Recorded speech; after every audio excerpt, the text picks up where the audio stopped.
Sisisirin na ng Philippine Coast Guard ang Taal Lake bukas para hanapin ang bangkay ng mga nawawalang sabongero.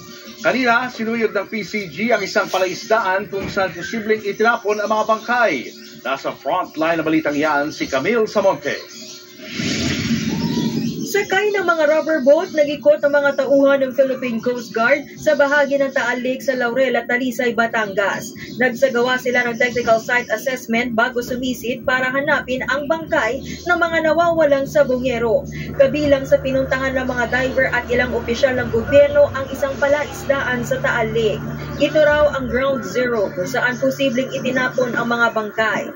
Paliwanag ni Justice Secretary Mico Clavano, kailangan muna nilang suriin ang kondisyon ng tubig at kung gaano ito kalalim bago simulang sisirin.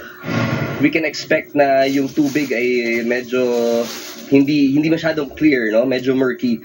Pero dahil po sa mga equipment na pinapahiram po sa atin ng PCG at mga equipment na ipapahiram ng hopefully ng Japanese government at iba pang mga ahensya, we can get a good picture of what it looks like down there.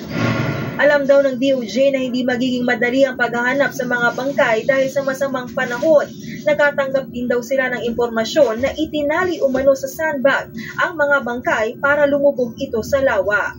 Gayunman, umaasa ang DOJ na may makukuha pa ring labi kung totoo nga ang sinasabi ni alias Totoy at iba pang informant na itinapon nga sa Taal Lake ang bangkay ng mga nawawalang sabongero. Pero kahit daw walang bangkay na makuha, ang mahalaga lang ay mapatunayan ang kasong murder. Hindi lang daw ito ang lead na hawak ng DOJ at may iba pa raw silang ebidensya na makakatulong sa kaso.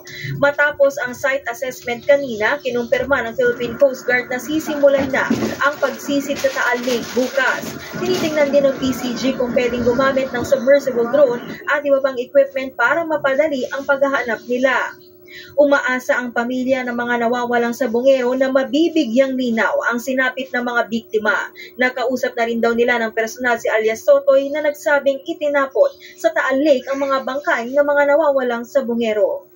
Sabi nga namin, masakit man tanggapin na isa siya sa amin nakakalam sa pagkawala ng aming kaanak, pero isa rin siya sa magiging susi sa bibigay liwanag para sa case namin. Nagbabalita mula sa Frontline, Camille Samonte, News 5. Pinaghahanap na ang 16 na Pilipinong tripulanteng sakay ng barkong pinalubog ng rebelding grupo sa Red Sea. Nasa frontline ng balitang yan, si Rainiel Pawid. Bandang 1:00 ng hapon kahapon, nagpakawala ng rocket missile ang mga rebeldeng Houthi. Ang target, itong barkong MV Eternity Sea na bumabaybay sa Red Sea. Papunta sana ang barko sa Somalia para magdala ng pagkain sa ilalim ng World Food Program, pero napuruhan ang gilid ng barko. Pinasok ito ng tubig at kalaunay lumubog. Kinumpirma ng Department of Migrant Workers na 21 sa mga tripulante ng barko, mga Pilipino, habang may isang Russian national. Sa videong ito makikita ang pagsagip sa ilan sa kanila. Sa larawang ito naman mula sa Marino PH, 5 Filipino seafarers ang nasagip kabilang ang kapitan ng barko. Ayon sa Department of Foreign Affairs, may 2 kumpirmadong namatay na seafarer. Binisita na raw ng DMW ang kaanak ng mga apektadong seafarer para abutan ng tulong pinansyal at bigyan ng psychosocial intervention. Rest assured, once there will be an opportunity to get in touch with them, we will of course do all we can to provide the necessary assistance. Meron pa ring search operation as far as we know at patuloy ang paghahanap sa kanila. Bukod sa 5, merong isang nahanap na Indian Armed Guard.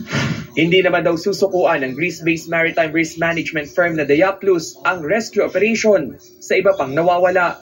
Una nang inatake ng grupong Houthi ang barkong MV Magic Seas na dumaraan lang din sa Red Sea nitong linggo. You have to stop the ship immediately.